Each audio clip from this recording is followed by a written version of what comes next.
आज है 19 जून। वक्त हो गया बड़ी खबरों का जानने का। दिन बुधवार। बात करते हैं पहली बड़ी खबर। 25 से खुलेंगे परिषदीय विद्यालय, 28 से आएंगे बच्चे, टीका लगाकर होगा स्वागत। पहले 2 दिन लगाए जाएंगे समर कैंप, पर्यावरण के प्रति करेंगे जागरूक। 28 से 15 जुलाई तक चलेगा स्कूल चलो अभियान। प्रदेश में गर्मी की छुट्टियों के बाद परिषदीय विद्यालयों में 25 से खुल रहे हैं। हालांकि बच्चे 28 जून से स्कूल आएंगे। विद्यालय आने पर उनका रोली टीका लगाकर स्वागत किया जाएगा। साथ ही स्कूलों को भी रंगोली, झंडी, गुब्बारों से सजाया जाएगा। इस दिन मिड डे मील में भी हलवा, खीर बनेगा। वहीं 28 से जब बच्चे आएंगे तो शुरू के 2 दिन 28-29 को समर कैंप का आयोजित किया जाएगा। वहीं बात कर ले दूसरी खबर। मानव संपदा पोर्टल पर 30 जून तक दर्ज करनी होगी ब्यूरो। संपत्ति का ब्यौरा देने पर ही होगी शिक्षकों की पदोन्नति। ये लखनऊ प्रमुख संवाददाता। माध्यमिक शिक्षकों को अब पदोन्नति तभी मिलेगी जब वे अपनी अचल संपत्तियों का ब्यौरा मानव संपदा पोर्टल पर दर्ज करेंगे। माध्यमिक शिक्षा विभाग ने इस बारे में एक आदेश जारी कर कहा है 30 जून तक सभी शिक्षकों को अपनी अचल संपत्ति का ब्यौरा मानव संपदा पोर्टल पर दर्ज करा दे, तभी प्रोन्नति आदि का लाभ मिल सकेगा। अगले सत्र से हाई स्कूल में पढ़ाए जाएंगे 10 विषय। यूपी बोर्ड ने मांगे सुझाव। एनसीएफ के तहत 10 विषय पढ़ाने का प्रस्ताव। 3 भाषाएं, कला व व्यावसायिक विषय आदि की होगी पढ़ाई। आंतरिक मूल्यांकन के होंगे 20 अंक।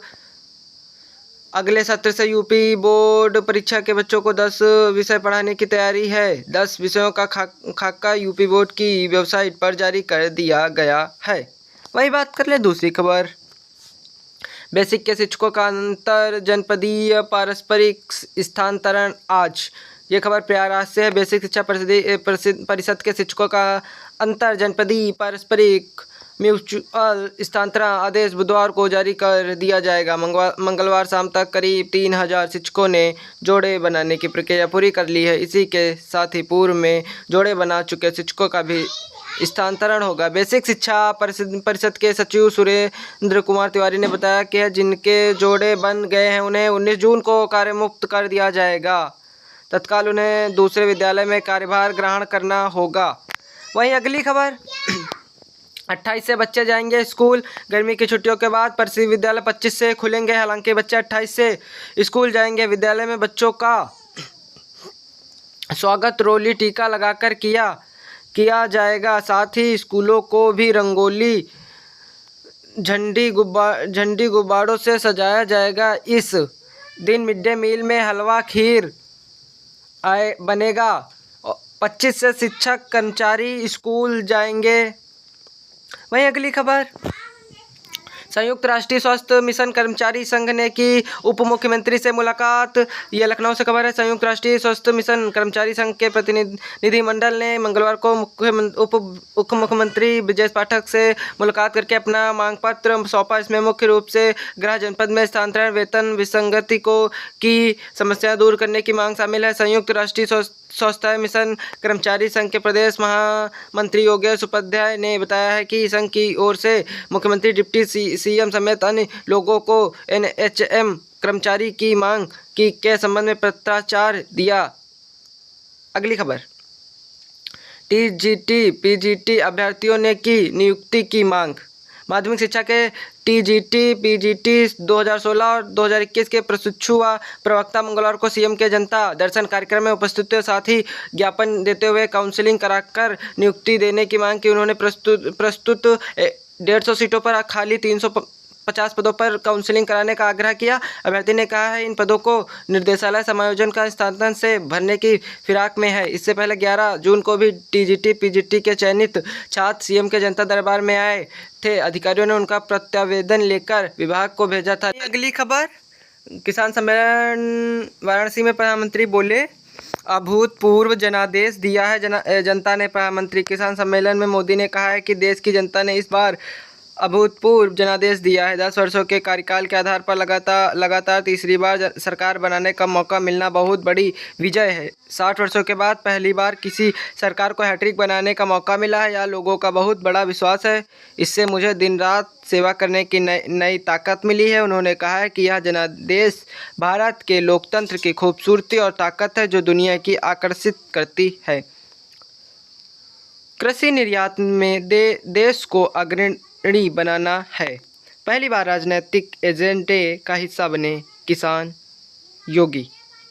प्राथमिकता में कृषि व किसान शिवराज। वहीं अगली खबर, नीट में जरा भी लापरवाही बर्दाश्त नहीं करेंगे कोर्ट। भाजपा शासित राज्य पेपर लीक के केंद्र राहुल। कांग्रेस नेता राहुल गांधी ने नीट के मामले में केंद्र पर निशाना साधा। उन्होंने कहा है कि बिहार, गुजरात और हरियाणा में हुई गिरफ्तारियों से साफ है कि परीक्षा में भ्रष्टाचार हुआ है और भाजपा शासित राज्य प्रश्नपत्र लीक का केंद्र बन चुके हैं। सुप्रीम कोर्ट ने मंगलवार को कहा है कि यदि राष्ट्रीय पात्रता सह प्रवेश परीक्षा नीट यूजी में किसी भी ओर से 1% की भी लापरवाही हुई है तो उसे पूरी सख्ती से निपटा जाएगा। अदालत ने कहा, यह कल्पना की जाए यदि कोई फर्जीवाड़ा करके डॉक्टर बनता है तो वह समाज के लिए कितना खतरनाक है। यूपी विधान परिषद उपचुनाव 12 जुलाई को, सपा के बागी विधायकों पर रहेगी नज़र। संवाददाता लखनऊ से, उत्तर प्रदेश विधान परिषद की एक रिक्त सीट पर उपचुनाव आगामी 12 जुलाई को होगा। केंद्रीय चुनाव आयोग ने उत्तर प्रदेश सहित कर्नाटक, बिहार और आंध्र प्रदेश विधान परिषद की ओर एक रिक्त सीट पर उपचुनाव का कार्यक्रम मंगलवार को जारी। उत्तर प्रदेश विधान परिषद नहीं की यह सीट स्वामी प्रसाद मौर्य के त्यागपत्र की वजह से रिक्त हुई है। वहीं बात करें अगली खबर, भीषण गर्मी के प्रकोप से दक्षिण भारत में उत्पाद प्रभावित हुआ। 2-3 हफ्ते में 2 गुने से भी ज़्यादा हो गए दाम। प्याज के बाद अब टमाटर के दाम ने भी रफ्तार पकड़ी। कितने बढ़े दाम? 37% से अधिक का इजाफा हुआ अखिल भारतीय औसत दाम में। नई दिल्ली एजेंसी, भीषण गर्मी का प्रकोप सब्जियों की कीमत पर भी दिख रहा है। देश के कई हिस्सों में टमाटर के दाम 2-3 हफ्ते में 2 गुने से भी ज़्यादा हो गए हैं। टमाटर की कीमत में वह बढ़ोतरी महाराष्ट्र और दक्षिणी राज्यों कर्नाटक, आंध्र प्रदेश, तमिलनाडु और केरल में देखी गई है। माना जा रहा है कि इसका असर आने वाले दिनों में उत्तर के क्षेत्रों में भी हो सकता है। वहीं अगली खबर, राष्ट्रीय महिला आयोग को इस साल मिली 12,600 शिकायतें, यूपी से सबसे ज़्यादा। नई दिल्ली, इस साल अब तक राष्ट्रीय महिला आयोग को 1260 शिकायतें मिली हैं, जिसमें उत्तर प्रदेश में सबसे ज़्यादा शिकायतें दर्ज की गई। NCDW के आधिकारिक आंकड़ों के मुताबिक सबसे अधिक 3,107 शिकायतें उत्पीड़न की रही, जिसके बाद घरेलू हिंसा की 3,544 दहेज उत्पीड़न। अगली खबर, तदर्थ शिक्षकों के धरने में शामिल होगा माध्यमिक शिक्षा संघ। उत्तर प्रदेश माध्यमिक शिक्षा संघ चंदेल गुट का निर्णय।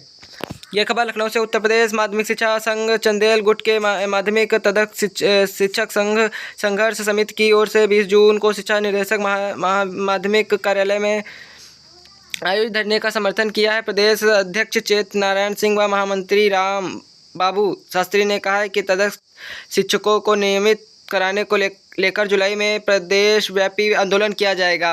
उन्होंने बताया कि माध्यमिक तदर्थ शिक्षक समिति के अनुरोध के क्रम में समर्थन निर्णय लिया है। सत्र के 2.5 माह बाद मिलेंगी किताबें। 20 जून से आपूर्ति, पहली बार NCERT किताबें की जा रही हैं लागू। 1 लाख से अधिक विद्यालयों में होना है नई किताबों का वितरण। पूरे प्रदेश में मई के अंत में प्रकाशकों को दिया गया वर्क ऑर्डर। गर्मी की छुट्टी के बाद 25 जून को स्कूल खुलने पर देंगे किताबें। प्रयागराज मुख्य संवाददाता, प्रदेश के 1 लाख से अधिक स्कूलों में अध्ययनरत कक्षा 1 व 2 के लाखों बच्चों को शैक्षणिक सत्र सन 2024-25 शुरू होने के 2.5 महीने बाद निःशुल्क किताबें मिलेंगी। इस साल में से पहली बार राष्ट्रीय शैक्षणिक अनुसंधान प्रशिक्षण परिषद NCERT किताबें कक्षा 1 व 2 में लागू की जा रही हैं। इन किताबों में यूपी के परिप्रेक्ष्य में दोबारा लिखने व बेसिक शिक्षा परिषद मंजूरी मिलने में समय लग गया है। अगस्त में पता चलेगा कॉपियों का अदला बदली के आरोपों में कितना दम। कल से अभ्यर्थी को दिखाई जाएंगे PCS जे मुख्य परीक्षा की उत्तर पुस्तिकाएं। PCS जे मुख्य परीक्षा 2022 में एक अभ्यर्थी की ओर से अंग्रेजी विषय की कॉपी बदलने जाने के आरोपों के बाद उत्तर प्रदेश लोक सेवा आयोग UPPSC ने अभ्यर्थियों के मन में उपजी शंका का समाधान करते हुए सभी को अपनी कॉपियां देखने के लिए आमंत्रित किया है। यह प्रक्रिया 31 जुलाई तक चलेगी। अगस्त में यह सामने आ जाएगा कि कॉपी की अदला बदली आरोपों में कितना दम है। सवाल यह भी उठ रहे हैं कि उत्तर प्रदेश के अवलोकन के दौरान अगर दूसरे अभ्यर्थी भी अपनी हैंडराइटिंग में होने पर या कॉपी की अदला बदली आरोप लगाते हैं तो आरोप आयोग क्या करेगा। सुपर 8 की जंग आज से पहली बार T20 में टकराएंगे द अफ्रीका अमेरिका। अब गलती की गुंजाइश नहीं, हार बिगाड़ सकती है आगे के समीकरण। निकोलस पूरन की पावर से अफगानिस्तान पस्त, मेल को पछाड़ पूरन बने सिक्का सर किंग। सुपर 8 की जंग आज से अमेरिकी टीम अफ्रीकी चुनौती के लिए तैयार। अगली खबर, योग और मोटे अनाज पर जागरूकता फैलाए ग्राम पंचायतों के प्रमुख मोदी। कहा इसके जरिए समग्र स्वास्थ्य को एक जन आंदोलन बनाए। नई दिल्ली, प्रधानमंत्री नरेंद्र मोदी ने देश भर के ग्राम पंचायत प्रमुखों से योग और मोटे अनाज के बारे में लोगों के बीच जागरूकता फैलाने का आग्रह किया। उन्होंने ग्राम प्रधान को लिखे पत्र में कहा इसके जरिए समग्र स्वास्थ्य को जन आंदोलन बनाया जाए। प्रधानमंत्री ने हाल में लिखे इस पत्र में कहा कि पंचायत परिसरों में स्कूलों व आंगनबाड़ी सामुदायिक स्वास्थ्य केंद्रों पर योग आधारित कार्यक्रमों का आयोजन लोगों का खासकर युवाओं को स्थायी व तनाव मुक्त जीवन शैली अपनाने के लिए प्रेरित करने वाला साबित होगा। अगली खबर, गर्मी व जानलेवा 171 की मौत। उराई सबसे गर्म पारा 46.4। यूपी के कई जिलों में शाम को बारिश। कानपुर 46.3, अलीगढ़ 45.4, लखनऊ 45.3, झांसी 45.3, अयोध्या 45, आगरा 45.2, बहराइच 45.0। कानपुर में धूप और भीषण लू से इस तरह बचाव करती नजर आई महिलाएं। आज के लिए इतना ही।